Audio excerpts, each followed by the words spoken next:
السلام علیکم ګرانو مینوالو، زه سیف یوسفزی یم. تاسو ګورئ سیف یوسفزی یوټیوب چینل. امید لرم تاسو په روغ جوړ یئ، ټیک ټاک یئ او خوشحاله زندگی به تیروئ. تاسو ته معلومه ده چې زمونږ د مقصد په باره کې خبره روانه وه چې د زندګۍ مقصد زمونږ وي، نو بیا به مونږ ته څومره فواید دي او زمونږ زندگی به په کومه طریقه باندې رواني، په کوم ډګر به رواني، په دې باندې زمونږ خبره کېدله. په هغې کې ما تاسو ته په شاته ویډیو کې دا خبره کړې وه چې کله زمونږ په زندګۍ کې مقصد وي او یو واضح مقصد، یو ګول، یو ټارګټ مونږ ځان ته ایښي او د هغې دپاره مونږ محنت کوو، لګیا یو، کوشش کوو، نو بیا به مونږ ته دوه فایدې راځي. یو فایده ما تاسو ته شاته ویډیو کې ویلې وه چې یو فایده به مونږ ته دا ملاویږي چې مونږ ته به مشکلات چې کوم راځي هغه به مونږ ته مشکلات نه لګي، بلکې هغه مشکلات به مونږه اکسپټ کوو او د هغې د حل کوشش به کوو، هغه به ډېر په ښه طریقه باندې مونږ حل کوو. دا د مقصد یو فایده به مونږ ته ملاویږي. دویم ما تاسو ته ویلو چې کله ستاسو په زندګۍ کې مقصد وي نو بیا به تاسو سیلف موټیویشن په تاسو کې وي، یعنی تاسو به د خپل ځان نه انسپایر کیږئ او تاسو به چې خپل ځان ته ګوري، خپل محنت ته ګوري، هغې نتایجو ته ګوري، تاسو به ورځ تر ورځه خپل کوشش او خپل محنت جاری ساتئ، بلکې یو کال یا یو ورځ چې کوم کوشش تاسو کوئ، راروان کال، راروان ورځ به تاسو د هغې نه زیات کوشش محنت کوئ. مینوالو مخکې به ځو، که تاسو نوي یئ په دې چینل باندې دا چینل ضرور سبسکرایب کړئ. نن به مونږ خبره کوو د یو دریم پوینټ چې د مقصد سره د هغې تعلق دی چې کله زمونږ په زندګۍ کې یو خاص مقصد وي نو بیا به مونږ ته یو خاص فایده ملاویږي.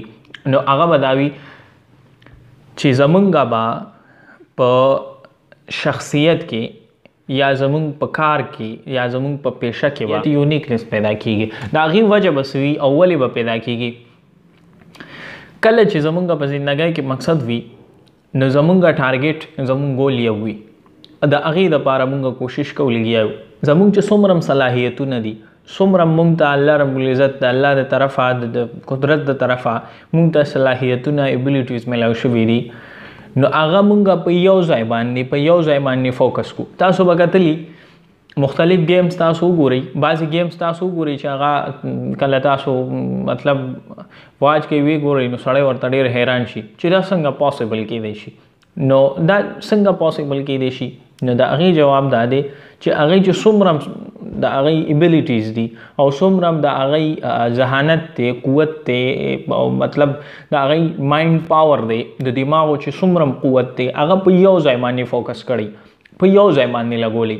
کله چې د ټول ذهانت، ټول صلاحیت تاسو په یو ځای فوکس کوئ، په یو ځای ولګوئ، نو بیا به تاسو نه ضرور یو خاص شخصیت جوړیږي. تاسو هنر به یو خاص هنر وي، نو ستاسو پیشه به یو خاص او یو ناموره پیشه ګرځي. شان زه به تاسو له مثال درکړم، که تاسو خیال وکړئ په کلي کې، په یو علاقه کې به، په یو ډسټرکټ کې، په ضلع کې به د دنیا ډاکټران وي. تاسو هر ډاکټر له نه ځئ، تاسو خپل مریض بس داسې نه ده چې بیمار شو به چې کوم ډاکټر له ووتو، بلکې څه کوئ، تاسو یو خاص ډاکټر ټاکلی وي، هغه لی بوځئ. د هغې وجه څه ده چې هغه ډاکټر جوړ شوی وي خو د خپلې خوښې ډاکټر جوړ شي، هغه مور او پلار ډاکټر نه جوړ کړی، هغه معاشري ډاکټر نه جوړ کړی، هغه خپل ځان خپل ډاکټر جوړ کړی. کله چې تاسو خپل ځان په خپل یو سیز جوړ کړئ، یو پیشه تاسو په خپل په ځان کې راولئ او د خپل د زړه نه هغه چې کوم دی نو تاسو هغه کوي، هغه اپناو کوي او په هغې محنت وکوئ، نو بیا تاسو الله رب العزت ضرور یو نوم درکوي، یو خاص نامور شخصیت تاسو بیا په معاشره کې د ستاسو پیژندګلي په هغې باندې کیږي. جی دا د انفرادیت باره کې زموږ خبره وه. دا دریم پوینټ ما تاسو ته ووایي چې کله ستاسو په زندګۍ کې مقصد وي نو بیا به تاسو کې یونیکنس، انفرادیت، یو خاص شخصیت په تاسو جوړیږي. که ستاسو په زندګۍ کې مقصد نه وي، ضرور به ضرور په دې باندې تاسو سوچ وکړئ، خپل دماغ لږ کولاو کړئ، لږ خپل صلاحیتونه وګورئ او صلاحیتونو سره سره خپل شوق، خپل جذبه وګورئ چې کوم کار داسې دی چې هغه تاسو کوئ، تاسو ته ستړیوالی نه محسوسیږي. 24 ګنټې ورځې تاسو یو کار مسلسل کولی شئ، هغه کار لپاره تاسو الله پیدا کړي. څومره انسانان دي دا ټولې د بیل بیل کار دپاره، د بیل بیلې ډیوټۍ دپاره پیدا کړي دي، خو مونږ خپل ډیوټۍ پیژندګلي ډېر په ګرانه کوو او د هغې دپاره په کار د سوچ او سوچ مونږ کوو نه. نو ضرور تاسو خپل دماغ لږ کولاو کوئ، او پازیټیو سوچ وکړئ، مثبت سوچ وکړئ، ان شاء الله تاسو ته به د خپل د مقصد جواب ضرور د قدرت د طرفه ملاویږي. څلورم پوینټ تاسو سره ډسکس کوم چې کله د ستاسو په زندګۍ کې مقصد وي نو څلورم تاسو ته چې فایده ملاویږي هغه به دی تاسو وګورئ معاشره کې یا ځان تاسو خپل ځان باره کې سوچ وکړئ. تاسو چې کله یو فیصله کوئ تر دې پورې تاسو به خیال کړئ چې ما داسې ډېر کسانو کتل اکثر کونسلنګ له چې کوم سټوډنټس راشي هغوی ته دا پته نه لګي چې یاره مونږ کوم سایډ باندې فیصله وکړو، کوم سایډ مونږ والو. اکثر داسې راشي وایي چې یاره زما والد صاحب وایي چې فلانکي فیلډ ته لاړ شه، والده وایي چې فلانکي فیلډ ته لاړ شه، فلانکي سایډ باندې اډمیشن وکړه، او دغه شانه زما خپل زړه چې دی نو هغه په دې سایډ باندې دی، نو هغه په دغه ځای کې کنفیوز شوی. مینوالو د دې وجه څه ده؟ د دې وجه دا ده چې دغه سټوډنټ یا دغه کس په ذهن کې په سوچ کې دغه په زړه کې د خپل زندګۍ یو ګول یو ټارګټ یا یو مقصد ځان لنی خي. که فرض کې موږ د ځان لپاره مقصد کیدو نو بیا به فیصله کول موږ ته آسان شي.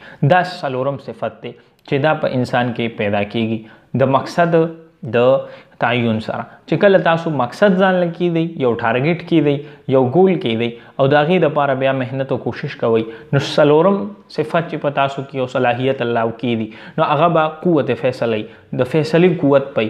فیصله کول به تاسو ته آساني، تاسو به ډېر په اسانه باندې فیصله کوئ. چې کله هم تاسو مخې ته یو خبره راشي چې په هغې کې تاسو ته دوه سایډونه راځي نو تاسو به په هغه ځای کې ډېر په اسانه باندې دا سوچ کوئ چې آیا دا طرف زوالم نو زما چې کوم د مستقبل مقصد دی هغه د دې په وجه باندې پوره کېدی شي یا نه. بس په اونه کې تاسو ته جواب ملاویږي، تاسو خپله فیصله کوئ. د کومو خلکو چې د زندګۍ مقصد وي هغوی فیصلې ډېر زر کوي. ها تاسو به کتلي چې څومره کامیاب خلک دي د هغوی مخې ته د دنیا مشکلات راځي، مختلف قسم مشکلات راځي هغوی ته. اکثر داسې وشي چې هغوی یو فیصله وکړي هغه فیصله غلطه وي، چې کله فیصله غلطه وي هغوی ته پته ولګي دا فیصله غلطه شوې ده نو هغوی په هغه فیصله باندې خپیمانتیا نه کوي بلکې د هغې نه زده کړه وکړي او ښه فیصله وکړي. زموږ د عامو خلکو ذهن دا جوړ دی چې کله موږ یو فیصله وکړو کلونو باندې په هغې باندې سوچ کوو چې یاره دا فیصله که ما داسې نه وی کړی وی نو ښه به وه. نه، بلکې کامیاب خلک داسې سوچ نه کوي. کامیاب خلک هغوی دا سوچ کوي چې د چا په زندګۍ کې مقصد وي هغوی دا سوچ کوي چې دا فیصله غلطه وشوه، دې نه هغه زده کړه وکړي، آینده صحیح فیصله وکړي. د هغې فیصلې باره کې هغه سوچونه نه کوي، صرف د هغې نه زده کړه کوي، د هغې نه سبق لي. نو چې د کومو خلکو په زندګۍ کې مقصد وي، ګول وي، ټارګټ وي، هغوی څه کوي؟ هغوی فیصله کول هغوی ته ډېر اساني، د فیصلې قوت هغوی کې راشي، فیصله ډېر په اسانه باندې کوي او ډېر زر هغوی فیصله کوي. او چې کله هم فیصله کوي نو هغوی فیصله د چا په خوښه نه کوي، په خپله خوښه باندې هغوی فیصله کوي. یاد ساتئ چې کله هم تاسو د خپل زندګۍ څه فیصله هم کوئ مشوره تاسو د هر چا نه لئ. کوشش کوئ چې کله مشوره تاسو ولئ یا ایډوایس ولئ یا د چا نه مطلب چا سره کینئ چې یاره ما پوهې که زه څه وکړم، کوشش کوئ د داسې خلکو نه لومبې د هغې خلکو نه تاسو مشوره لئ چې هغوی کامیاب زندګي تیروي. د هغې خلکو نه تاسو مشوره لئ چې هغوی د خپل زندګۍ نه مطمئن دي. د هغې خلکو نه تاسو مشوره لئ چې د څه باره کې مشوره لئ چې د هغې باره کې هغوی سره تجربه ضرور وي. هیله لرم چې ستاسو به څه لږه ډېره فایده شوي وي، فایده مو شوي وي. ستاسو څومره مینهوال دي هغوی سره دا ویډیو ضرور شریکه کړئ چې هغوی هم زده کړه وکړي، زده کړې نه هغوی محرومه پاتې نه شي. د ځان، د خپل کور، د خپل مور و پلار، د خاندان او خاص کر د دې ملک د معاشرې ډېر خیال ساتئ. د الله په امان.